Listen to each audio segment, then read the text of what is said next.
Europe 1. Le grand direct des médias avec Jean-Marc Morandini. Et le fait du jour, c'est la guerre des télécrochets qui s'accentue encore un peu plus. À la fin du mois, D8 lancera la 11e saison de la Nouvelle Star. Un lancement qui va se faire au même moment que la finale de Rising Star. C'est un vrai défi que lance D8 à M6. Jérôme Ivanichenko, bonjour. Bonjour Jean-Marc. Vous êtes notre expert média. Alors, 2 concours musicaux la même soirée, ça fait peut-être un peu beaucoup. Il y en a peut-être un de trop, non ? Oui, ce sera sans doute beaucoup, en tout cas pour les fans de télécrochet, qui vont être confrontés à un choix cornélien.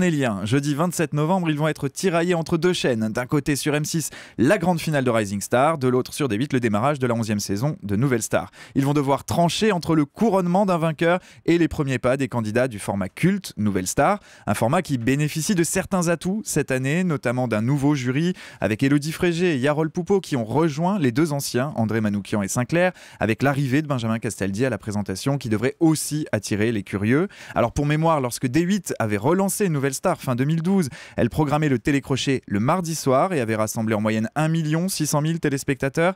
L'année suivante, le télécrochet de D8 était diffusé le jeudi soir pour 1 200 000 téléspectateurs de moyenne, un réservoir d'audience qui pourrait donc être sévèrement divisé au moment de choisir sa soirée télé. Ce 27 novembre, nul doute que les télécommandes vont chauffer chez les fans de concours musicaux télévisés. Bon, on va poser la question que tout le monde se pose maintenant. Est-ce que c'est le coup de grâce pour M6 et son télécrochet ? Ça y ressemble un peu, on l'a dit régulièrement sur cette antenne. Rising Star est loin d'être le succès d'audience tant attendu. 2 400 000 téléspectateurs de moyenne pour l'heure, c'est en deçà des espérances de la chaîne.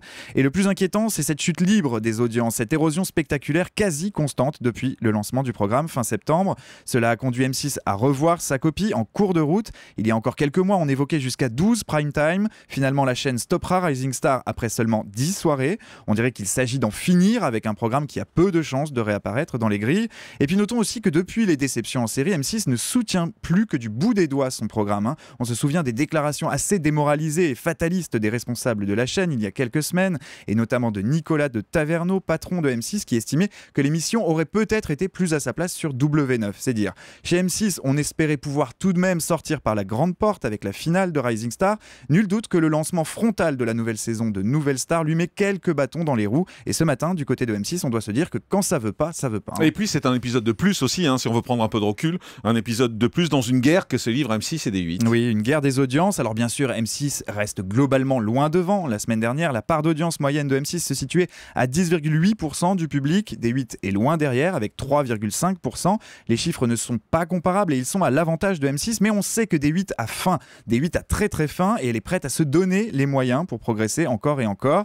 Les premières images de Nouvelle Star que nous avons pu voir sont très spectaculaires, extrêmement bien produites et montrent bien que la chaîne entend faire monter en gamme son télécrochet. Et puis on peut aussi faire confiance à D8 dans le registre de l'autopromo. Nul doute que toute l'antenne de la chaîne sera mobilisée pour annoncer l'événement. Cyril Hanouna a cédé sa place à Benjamin Castaldi aux commandes de Nouvelle Star, mais il devrait assurer le service après-vente d'En touche pas à mon poste, ou même le service avant-vente, si on peut dire.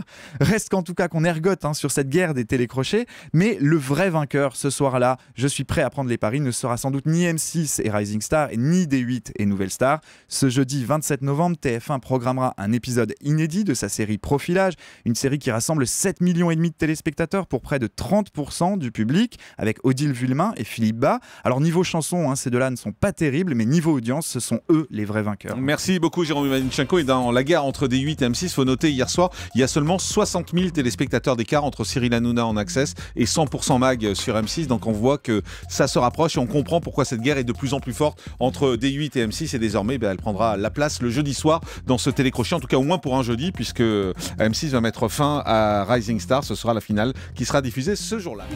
Le grand direct des médias, Jean-Marc Morandini.